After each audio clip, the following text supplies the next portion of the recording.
मेरी एक जीएफ थी, उसका नाम नीलम था। मेरे घर के पास ही एक लड़की रहती थी, सिर्फ 18 साल की। उसका नाम था संध्या। संध्या और नीलम आपस में सहेली थी। संध्या को नीलम और मेरे बारे में पता था। मैं नीलम के घर फोन संध्या से ही करवाता था।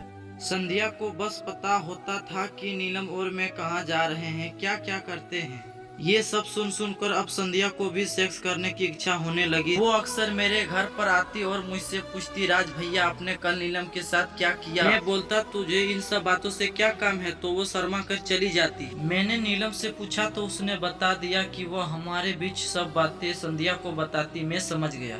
एक दिन जब मैं अपने घर में काम कर रहा था तो संध्या मेरे पास आई और मुझसे बात करने लगी। मैंने उसको कहा, तू अभी जा, थोड़ी देर से आना, मुझे अभी काम करना है। मगर वह नहीं मानी। मैंने उसी थोड़ी देर तक आने को बोला तो फिर वह चली गई। मेरी मम्मी को मार्केट जाना था तो मम्मी ने मुझसे कहा, मैं थोड़ी देर में वापस आ जाऊंगी, तुझे चाय पीनी हो तो संध्या को बोल देना, वह बना देगी। मैंने कहा ठीक है। मम्मी के जाने के ठीक बाद ही संध्या फिर से मेरे यहाँ आई और मुझे परेशान करने लगी। मैं अपना काम नहीं कर पा रहा था। इतने में संध्या मेरे हाथ से पेन छीनकर मेरे कमरे में भागने लगी। मैं उसको पकड़ने के लिए खड़ा हुआ। मैंने उसको पीछे से पकड़ लिया। जब मैंने उसको पकड़ा तो मेरे हाथ उसके छाती पर थे। थोड़ी देर तक पकड़ने के बाद उसे मुझे पेन दे दिया। मैं पेन नहीं लेना चाहता था मगर मैंने उसे छोड़ दिया। मैंने उसको कहा, मुझे चाय बना दे। उसने कहा ठीक है भैया, और वह चाय बनाने चली गई। मैं थोड़ी देर तक सोचता रहा कि क्या करूं, मगर अब मुझसे बिना सेक्स करे ना रहा जा सकता था। मैंने धीरे से उसके पास किचन में गया और उसके पीछे जाकर खड़ा हो गया। कहने लगा, अभी तक चाय नहीं बनी क्या। मैं उसके पास में लग रहा था तो वो समझ गई थी।